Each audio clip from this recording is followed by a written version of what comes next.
Muri iki gihe ubona abantu benshi bahuze cyangwa bagenda mu muhanda ariko bamwe bafite iyo berekera. Igihe ubuzima bwo mu mutwe cyangwa mental health butameze neza, ni ngombwa gufata ingamba zo kwifasha cyangwa se gushaka ubufasha hakiri kare.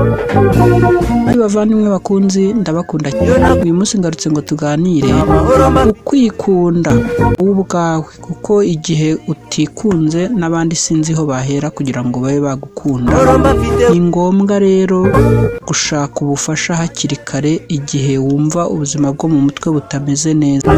Dore bimwe mu byo ushobora gukora: vugana n'umuntu wizewe, inshuti yawe, umuryango wawe cyangwa se umujyanama, uwo twita umukanseri. Kuganira bigabanya umutwaro wo mu mutima. Fata umwanya wo kuruhuka, jya wirengagiza gato ibiguhangayikishije, maze ufate umwanya wo guhumeka ushyitse umwuka mu nda. Usenge cyangwa ukore meditation. Kora imyitozo ngororamubiri, ugende n'amaguru, ukine. Burya nabyo byongera ibyishimo n'imbaraga mu mubiri. Fungura neza kandi usinzire bihagije. Kurya no gusinzira amasaha 7 cyangwa 8 buri joro bituma ubwonko bukora neza n'umutima ukaruhuka. Andika cyangwa utekereze ku byiza. Kwandika mu gitabo cy'ibyishimo, kuzirikana ibyo ukunda bigufasha kubona ibyiza mu buzima, nabyo ni byiza, byatuma uruhuka.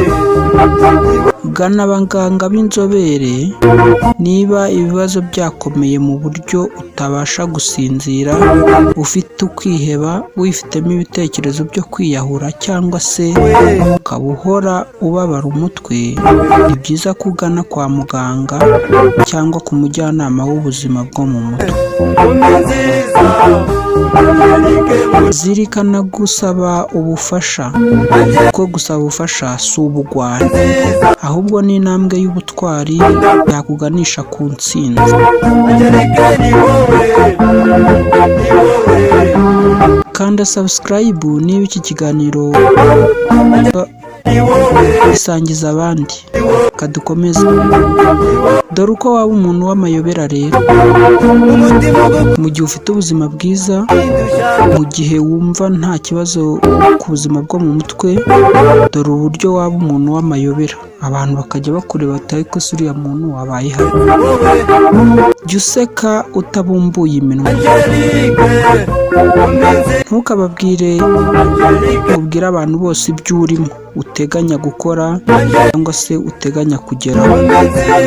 Bareke babibone wamaze kubikora. Jya usoma ibitabo igihe n'imburagihe. Fata umwanya uhagije usome ibitabo. Umwanya wose munini cyane cyane uwuharire mu gusoma ibitabo.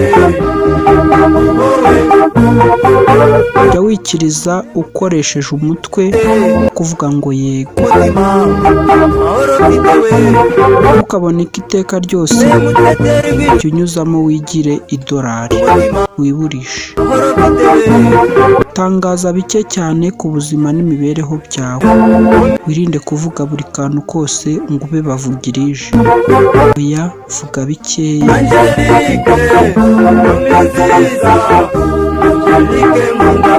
Kora like nimba iki kiganiro kiri kukuryohera. Amategeko y'ibanze y'ubuzima rimwe rigira riti: emera amakosa yawe. Ntugace ikibungo niba ari yego, yivuga utabanje kuyisasira. Niba ari oya, bibe bityo. Ikunde. Niba wowe ubwawe utikunda ngo wiyiteho, nde wundi uzagukunda? Ntuzamube wenyine, si ngombwa ko igihe cyose uba uri kumwe n'abandi bantu benshi.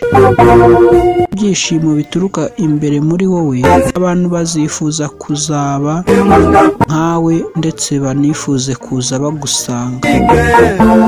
Emera amakosa yawe, kuko igihe wakoze nabi ubyemera, uhora ushaka kugereka amakosa yawe ku bandi si byiza. si n'ikimenyetso cy'intege zawe, ahubwo ni ikimenyetso cy'intege nke. Tega abandi amatwi cyane, ujye ufata umwanya ukumva abandi, nabo bazakumva igihe bizaba bibaye ngombwa, kugira ngo ubarushe kuvuga ndetse ko uvugire hejuru. Igihe uzaba ubateze amatwi bazumva nabo bubashywe, ndetse nabo bakagufasha nk'umuntu w'agaciro igihe uzaba ukeneye ubufasha.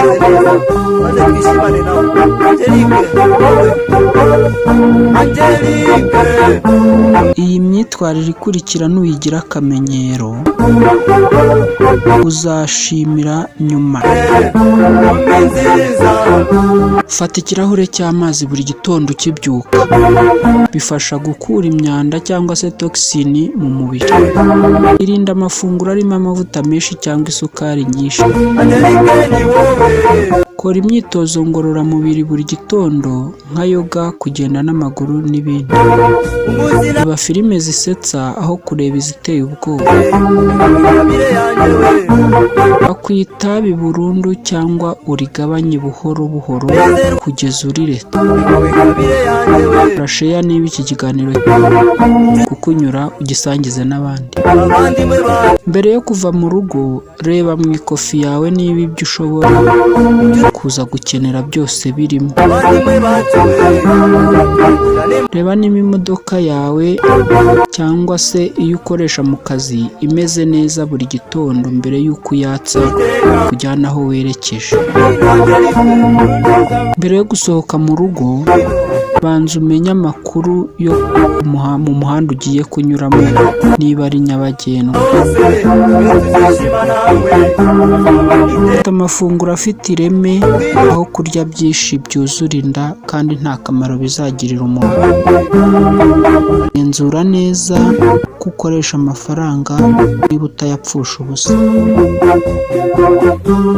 Ndabakunda cyane. Ibiganiro nk'ibi nakagaruka.